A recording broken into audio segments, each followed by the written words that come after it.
In this video, I'll show you how to speed up slow Windows 10 or 11 PC or laptop.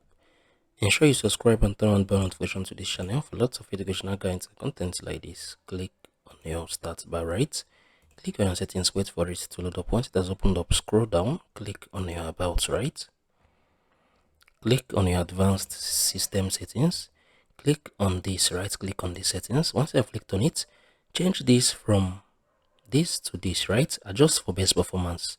Once you are done, click on the OK, then click on the apply, right? So once you do this, you're gonna fix or you're gonna speed up your slow Windows 10 or 11. If you found this video helpful, share your thoughts below in the comment section. Thank you guys for watching through. I'm gonna see you all in the very next one. Let me know below in the comment section if this video helped out. I'll be really glad to make a lot of videos like this. See you all in the next one.